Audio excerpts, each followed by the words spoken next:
July 1963. Culver City, California. MGM Studios. Elvis Presley walked onto the set of Viva Las Vegas. It was another movie, another paycheck, another forgettable film that Colonel Parker had forced him into. He was tired. He'd made 23 films in the past 10 years, most of them terrible, singing to cars, dancing with girls who couldn't act, scripts that made no sense. Just one more, the Colonel had said.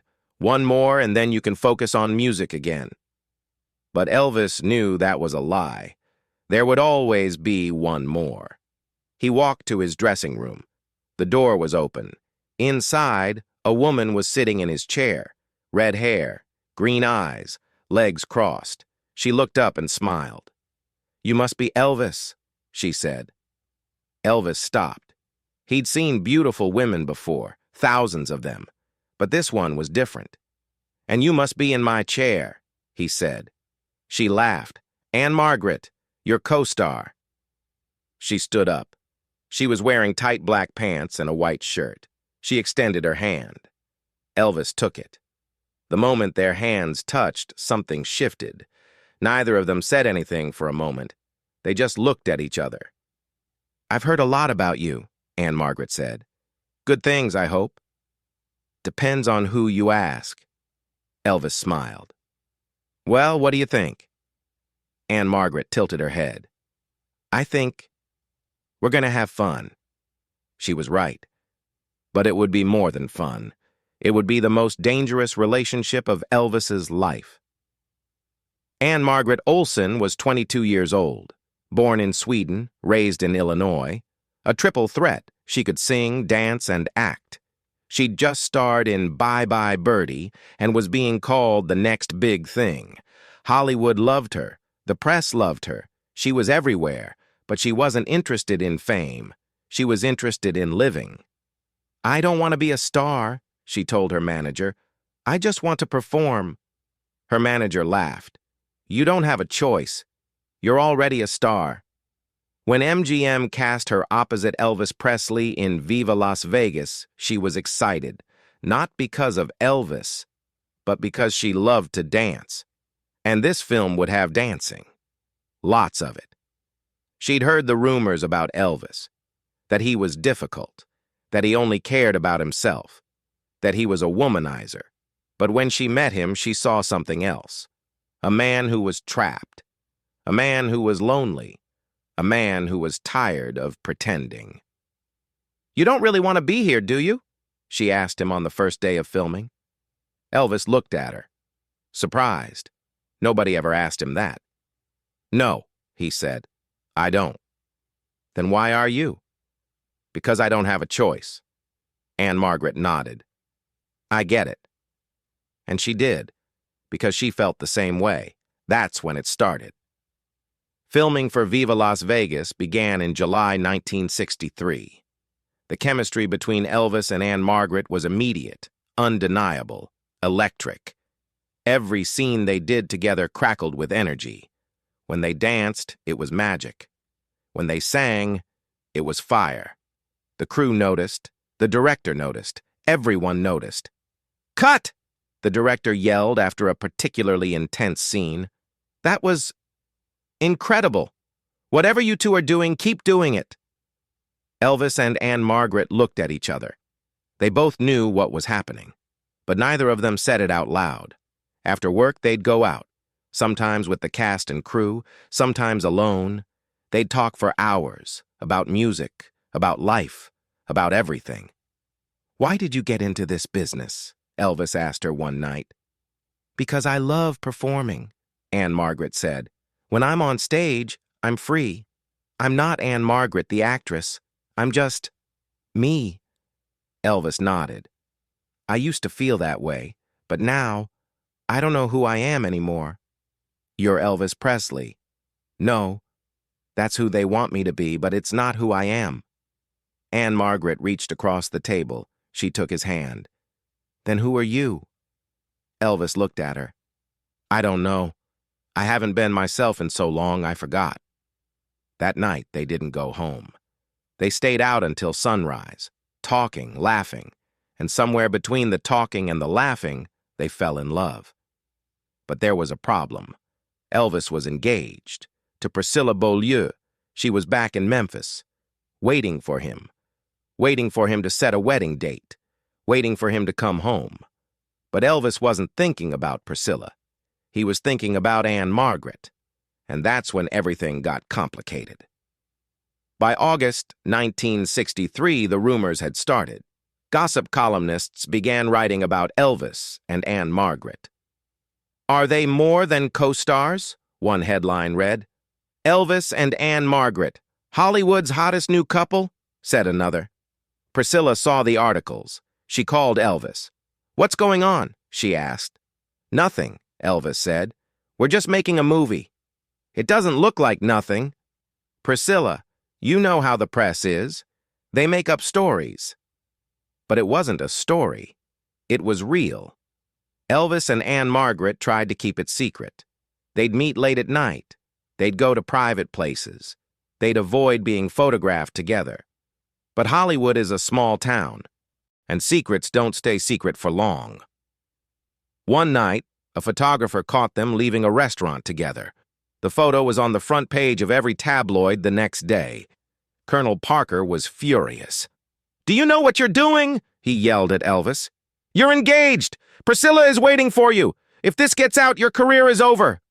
"I don't care about my career," Elvis said. "Well, you should, because without your career, you're nothing." Elvis wanted to argue, but he knew the colonel was right. His career was all he had. If he lost that, he'd lose everything. So he made a choice. The worst choice of his life. He ended it. September 1963, the last day of filming Viva Las Vegas. Elvis and Ann-Margret stood on the set. The crew was packing up.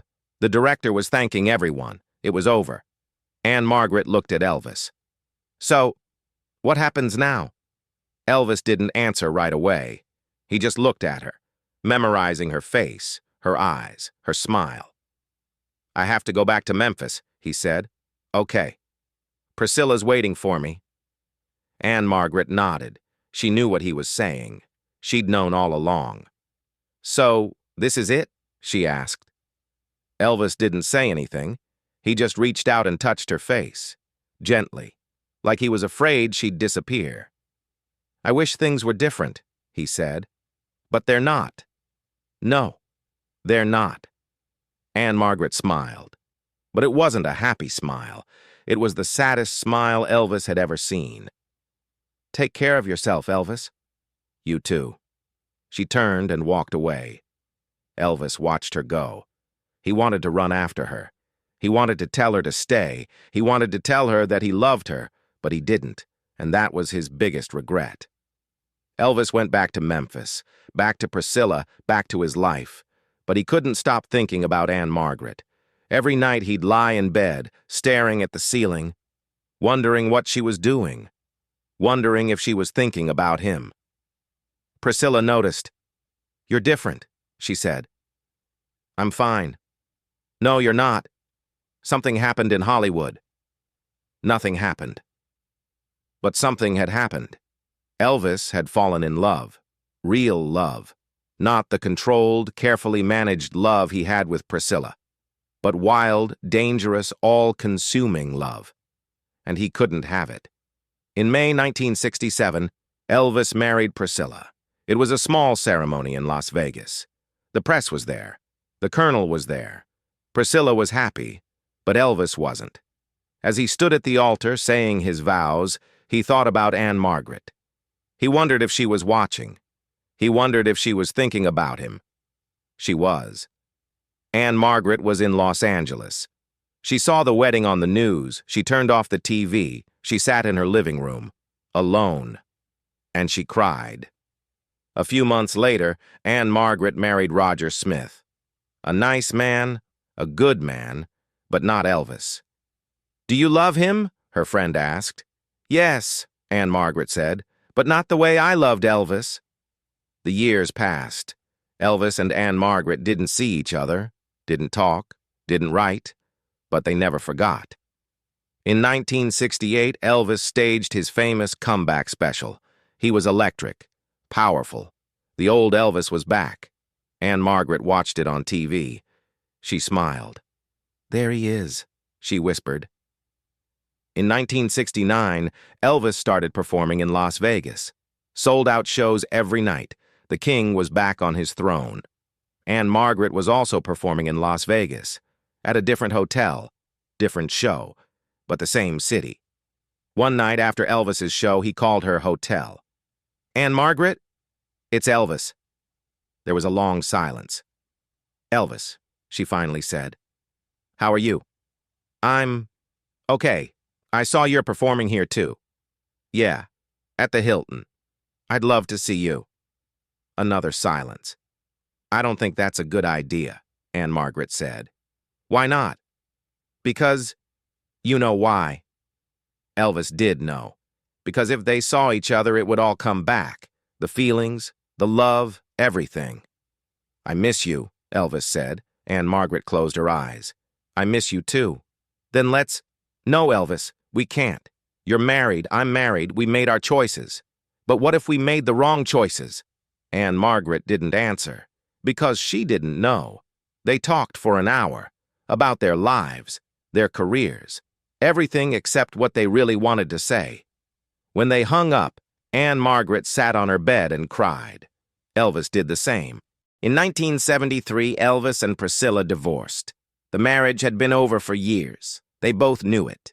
When Ann-Margret heard the news, her heart broke for him. She knew how much Elvis hated failure, and divorce felt like failure.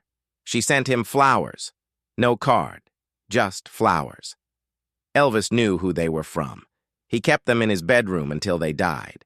In 1977, Elvis's health was declining. He was overweight, tired, struggling, but he was still performing, still trying. In July 1977, Ann-Margret was performing in Lake Tahoe. Elvis was supposed to perform in Portland, but he canceled. Health issues, they said. Ann-Margret was worried. She called Graceland. "Is he okay?" she asked. "He's fine," they told her. But she knew they were lying. On August 15th, 1977, Ann-Margret called him. She wanted to hear his voice. She wanted to know he was okay. Elvis answered. His voice was weak, tired. "Ann," he said, "it's good to hear from you." "I was worried," she said. "I'm okay, just tired." "Are you sure?" "Yeah, I'm okay."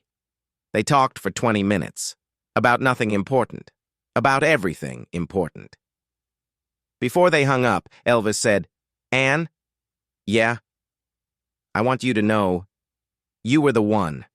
You've always been the one." Ann-Margret felt tears in her eyes. "I know, Elvis, I know. I should have fought for you, I should have—" "Don't! It's okay. We did the best we could." "I love you, Ann. I love you too, Elvis." They hung up. The next day, August 16th, 1977, Elvis Presley died. Ann-Margret was devastated. She couldn't believe it. She'd just talked to him. He'd said he was okay. When the funeral was announced, Ann-Margret flew to Memphis. She didn't care about the press. She didn't care about anything. She just needed to be there. She walked into the funeral home. Priscilla was there, Lisa Marie, Vernon, Colonel Parker, everyone. Ann-Margret walked to the casket. She looked down at Elvis. He looked peaceful, like he was sleeping. She reached out and touched his hand. Cold, so cold. "I'm so sorry," she whispered. "I'm so sorry I didn't fight for us." She stood there for a long time, just looking at him, remembering. When she turned to leave, Priscilla stopped her. "He loved you," Priscilla said quietly. Ann-Margret looked at her, surprised. "I know," Priscilla continued. "He never stopped loving you." Ann-Margret didn't know what to say. "Thank you," she finally whispered. She left the funeral home, got in her car, and drove to her hotel. She sat on the bed and cried for hours. She'd lost him, and she'd never get him back. In the years that followed, Ann-Margret rarely talked about Elvis. When reporters asked, she'd smile politely and say, "He was a wonderful man." But in 1994, she published her autobiography, and in it, she wrote about Elvis, about their love, about what he meant to her. "He was the love of my life," she wrote. "We were soulmates, but timing was against us, and we both made choices we had to live with." She continued, "Not a day goes by that I don't think about him. Not a day goes by that I don't wonder what could have been." In interviews, she'd say, "Elvis and I were kindred spirits. We understood each other in a way nobody else did." In 2010, a reporter asked her, "Do you think you and Elvis would have made it if circumstances were different?" Ann-Margret smiled. "I don't know. Maybe. Or maybe the magic was in the impossibility. Maybe we loved each other so much because we couldn't have each other." As of 2024, Ann-Margret is 83 years old. She still performs occasionally. She still acts. She's still the same fiery, passionate woman she was in 1963. And she still thinks about Elvis. Every August 16th, she lights a candle. She sits in silence, and she remembers the man she loved, the man she lost, the man who was and always will be the one. In a recent interview, she was asked, "What would you say to Elvis if you could talk to him one more time?" Ann-Margret's eyes filled with tears. "I'd tell him, I'm sorry. I'm sorry we didn't fight harder. I'm sorry we let the world decide for us. And I'd tell him, I never stopped loving him. Not for a single day." Because some loves never die. They just wait. Quietly. Patiently. Forever. Elvis Presley and Ann-Margret. Two souls who found each other. And lost each other. And never stopped longing for what could have been. That's the real tragedy. Not that they loved and lost, but that they loved and never got the chance to truly be together. And maybe that's what made their love so powerful. It was never ordinary. It was never safe. It was never easy. It was forbidden, dangerous, impossible.